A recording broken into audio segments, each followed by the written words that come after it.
Kamusta mga ka-Diskarte Chicks?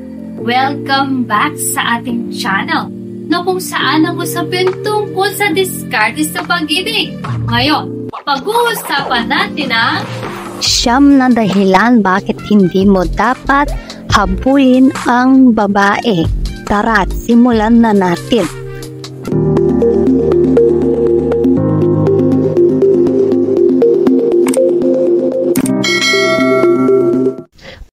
Number 1, baka hindi ka naman nila gusto. Guys, alam kong hindi madaling manligaw sa babae. At syempre, dapat lang na ibigay mo ang best foot forward mo. Ika nga, kapag nanliligaw ka, pero dapat may hangganan din ang panliligaw mo sa babae. Baka naman 2 taon ka nang nanunuyo at wala pa rin nangyayari. O baka naman ligaw ka pa rin ng ligaw tapos may jowa na pala. O may sinagot na pala siyang iba. Guys, lagyan mo ng limitasyon. Bakit? Hindi mo siya tanungin na ng derechehan kung may pag-asa ka ba o wala. Pag sinabi niyang wala, itigil mo na.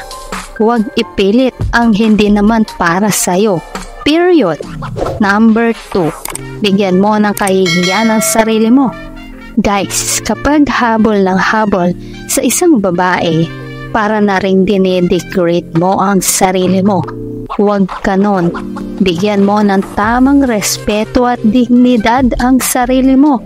Kasi kung ikaw mismo ay hindi mo ibibigay yan sa sarili mo, ay lalo na yung ibang tao. Walang babae ang gugusto sa ganyang klaseng lalaki. Number 3, maling priority. Heto mga guys, hindi mo dapat tinuuna ang babae sa buhay mo. Bibigyan kita ng sikreto ha. Makinig ka po. Ano kaya kung imbis na ikaw ang humabol sa babae, ikaw naman ang habulin nila? Alam mo kung papaano? Simple lang.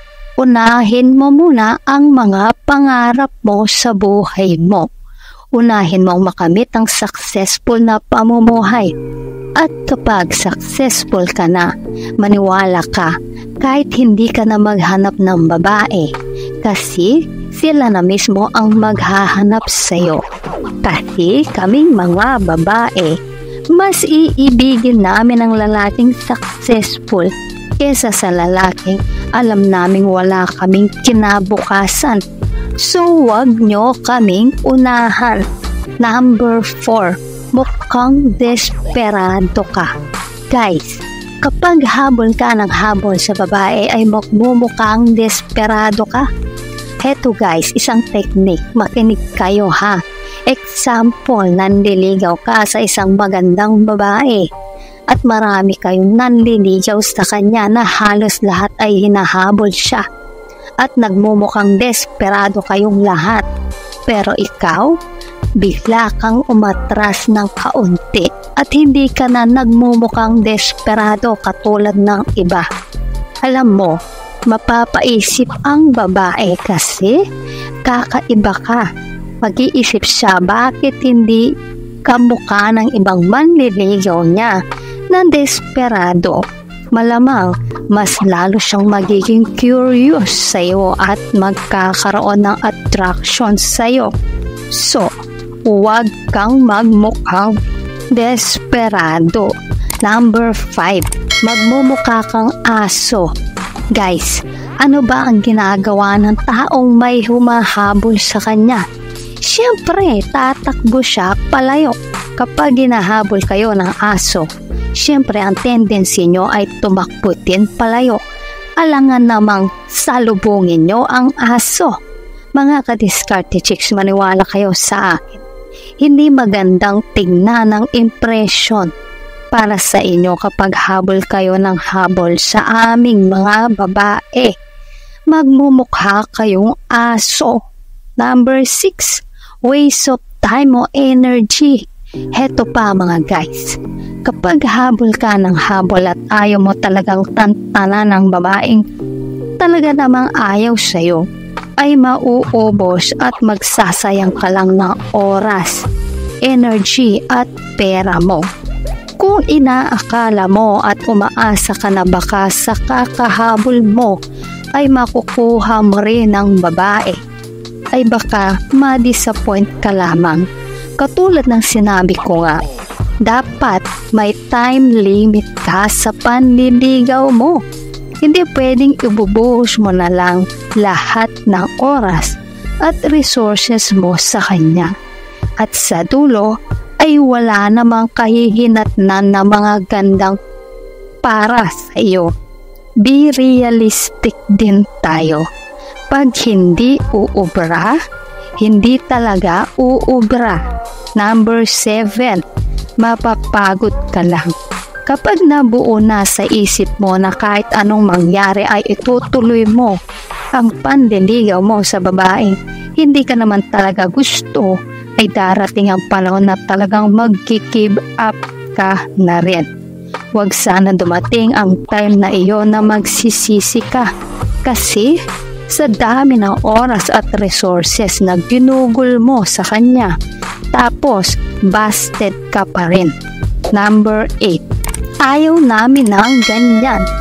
Ang totoo nito mga guys, hindi naman kami naghahanap ng lalaking habulin kami. Kasi nga, baka isipin naming aso ka o desperado ka. Hindi po ganyan ang hanap namin sa isang lalaki. Bagkus, hinahanap namin yung lalaking may self-respect, may dignidad, may pangarap sa buhay at kaya kaming buhayin ng magiging anak namin.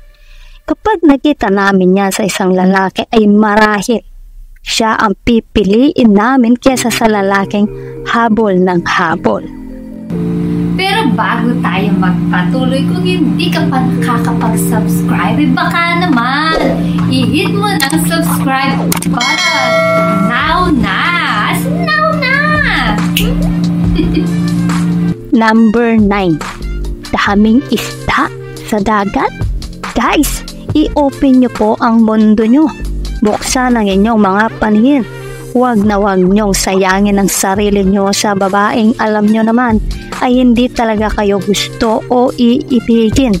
Ika nga, napakaraming isda sa dagat. Hindi lang siya ang babae sa mundo. Kung babae ang problema ninyo, babae din ang solusyon. Ang pagjojowa ay hindi naman nadadaan sa pagandahan o kung ano pang physical na attraction. Pero mas magaling kung hanapin mo ang talagang para sa iyo. Yung babaeng align at compatible kayo ng mga pananaw sa buhay.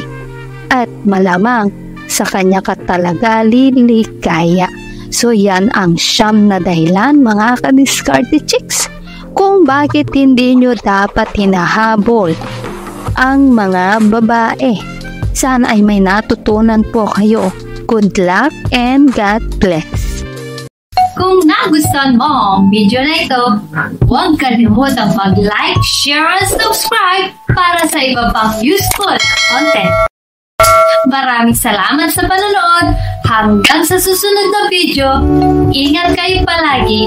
Let's spread love.